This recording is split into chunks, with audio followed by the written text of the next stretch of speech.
3 hard offs that I've been today. This is the craziest. We've got Conker's Bad Fur Day, the North American version, going for well, 150 bucks. Is that a good price? It's always, Conker's Bad Fur Day's always had a weird price variable to it. And then, oh, a Gamecube game.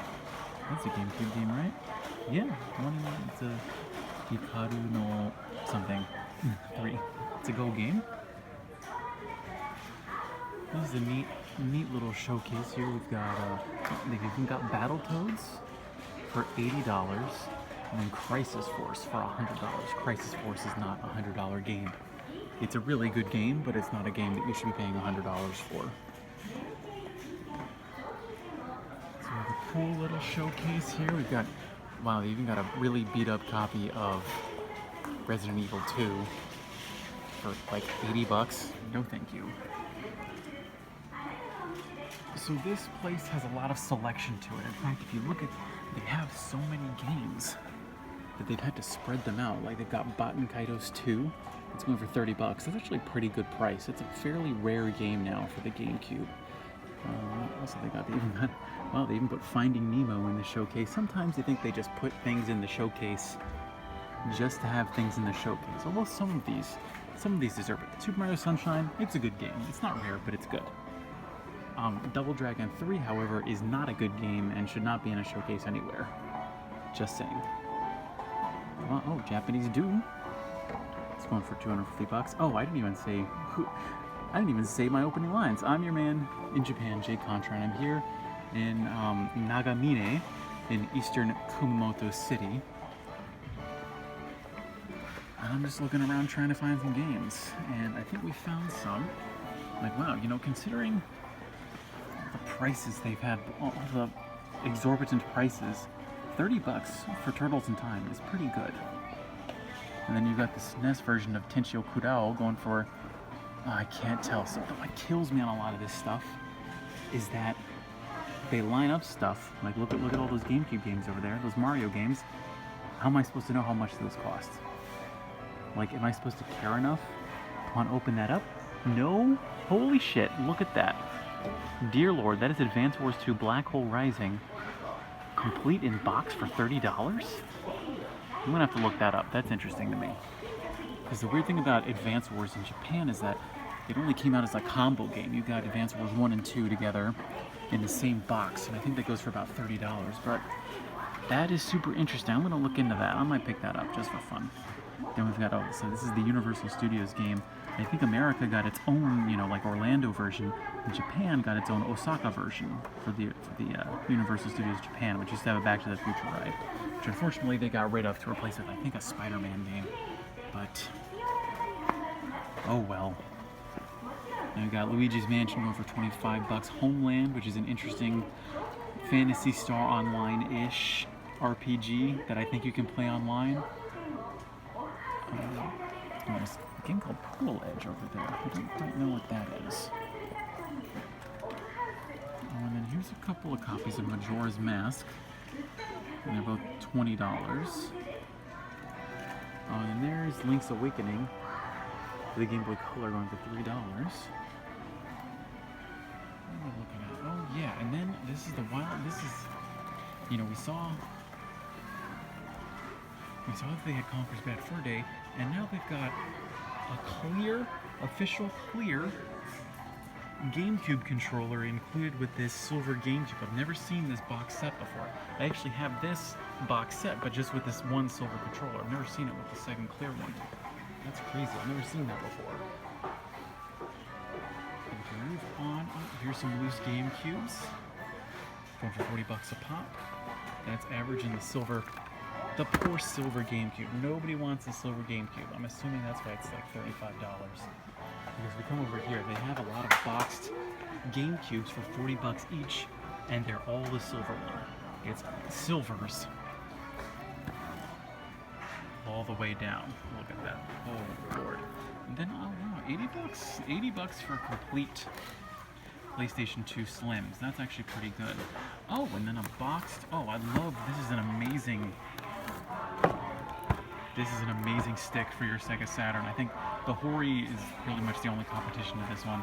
This is going for 50 bucks in the box. I would buy it for maybe 10 or 15 bucks loose. And then what, 40 bucks for... Let's see. What, 40 bucks for... What's in a really good shape of a box for a complete Super Famicom? That's cool. That's actually pretty good. Does it have... Yeah, on its Stephen Gun, you can tell. It has its instruction manual. It's got the AC adapter. Okay, it's turned a bit yellow. Please excuse me as I put this away. But those are actually some really good prices. 50 bucks today for a Super Famicom in the box is actually quite good. A bunch of... Whoa. I thought the junk was a Wii Fit graveyard. And here we've got... Oh, wow. Gold. I think... Oh, yeah, I saw this before. This is a gold... I think in Japan it was also a Toys R Us exclusive, but I see these, I'd say pretty, not uncommonly, we'll say uncommonly. And we got the 2 controllers, and the set's going for 70 bucks for everything. That's not bad. Although usually, I mean, if you're lucky, you'll find a place that doesn't know what they have. They won't really change price based on colors, so you'll find it for like 30, 50 bucks. And then so many Wii's. Goodness gracious me, going for about $40 a pop. And they even have, let's see, we got a Sega Saturn if you want to pick up that. If you want to pick up your stick. Oh, and then, oh, cool, an N64, this is usually what you put your game console on.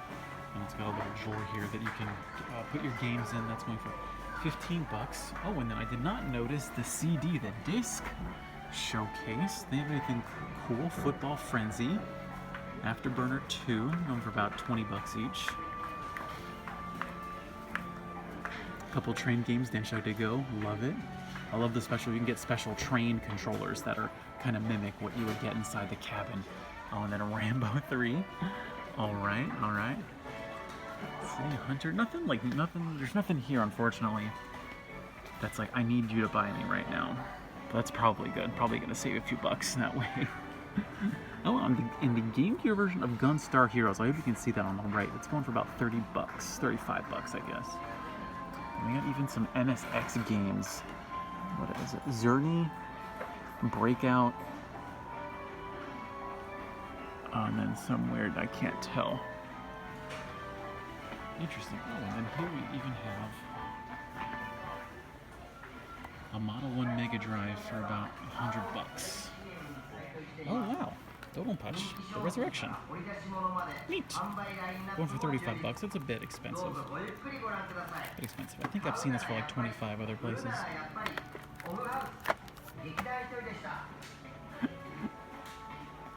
Now, what was also cool, I thought, about this particular location, is we got a lot of boxed stuff.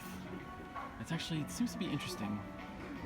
It seems to be a peculiarity of Kumamoto is we got a lot more boxes than I've noticed in other places. Like here we've got Super Mario 64 going for 10 bucks. We've got Shadows of the Empire. I like Shadows of the Empire quite a lot. You know, it doesn't look great, not anymore. But for 5 bucks for a complete in-box copy, I'd buy that. Then what? Oh, interesting.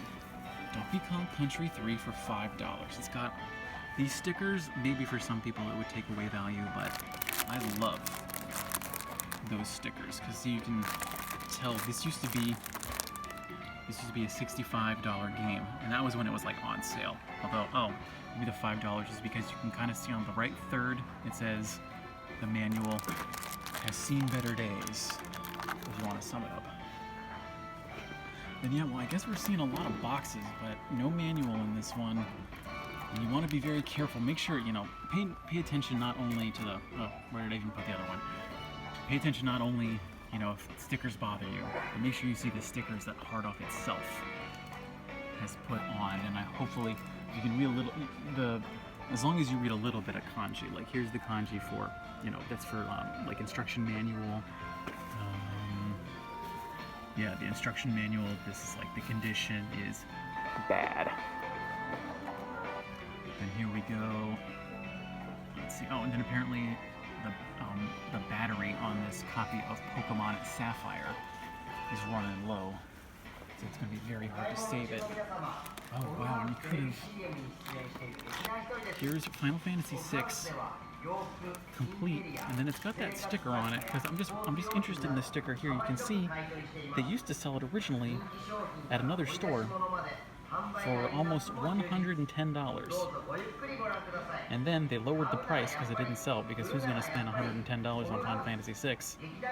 Then it went down to $60, and then someone ended up selling it later on. Now you can buy it for $10 whole. Then here we go. Here's the original Mario Brothers. It's a bit beat up. It's not bad. That's $10, $15. Yeah. And then Donkey Kong Game Boy. Wait, which one? Diddy Kong? Wait, no, Dinky Kong. Excuse me. Maybe that doesn't look. It's not Diddy. That's Dinky Kong.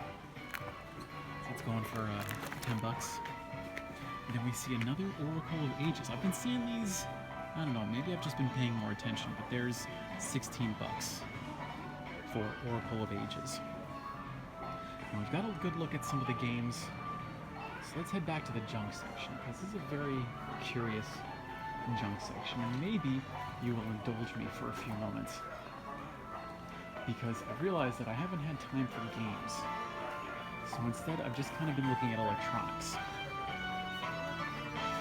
And what I've started looking at are these crazy all-in-one PCs. I don't know if you can get a look at them, but in Japan, these all-in-one PCs came out, I think in the early 2000s, and while I would never actually buy one unless it was like an iMac, these are pretty crazy. I'm trying to see if I can... Yeah, see, okay, there's a good look at them. They've got these all-in-one PCs. They're just these big monitors with these crazy stands. Like, here's a Sony one. Wild stuff. Because I think usually they work. It's just that they're so old that why would you pick one of these up? Okay, now we're gonna start going through this wall. This wall of faded Wii Fits in a Super Scope. Like, look at this, the Wii Fit Graveyard. Not only, oh wow, that's the Japanese cover of Metal Gear Solid 4, neat. But then we come up here, we've got that wall of balance boards. And then we come over here, and here we've got the games, just Wii Fits with one lone Wii Fit Plus. Good lord, someone save these games. Like, I don't even know why Hard Off takes those games anymore. And we've got Mario Paint. Going for $1. Anything else? So, Dragon Ball. Oh, yep, even in Japan, you've had kids writing their names on cartridges. It drives me crazy, especially because sometimes the kids will write it on the back of the cartridge, and you don't see that when it's in the showcase. I think I have my copy of Super Contra has been defaced by some kid in the late 80s or the early 90s. Oh, there we go. How much is this copy of Super Mario Kart going to cost us? $3 whole. Nice.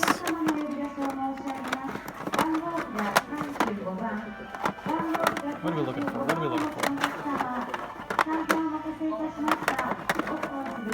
not really looking for anything on the Super Famicom in particular anymore. I mean, not that there aren't tons and tons of cool games out there, but for me, I'm just having the hardest time finding the time to play any of these games. So I'm trying to be careful on what I'm picking up.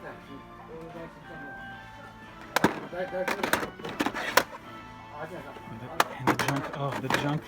You find some real cool stuff. Like you find Super Street Fighter 2. Or excuse me, Street Fighter 2.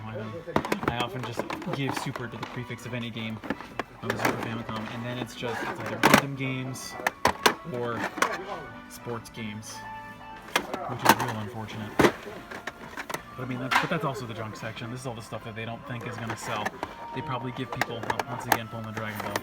This is stuff they give people 10 cents for, if you're lucky. Like, you'd be lucky to even give these things away. This is interesting. Hold on, why are you in the junk section?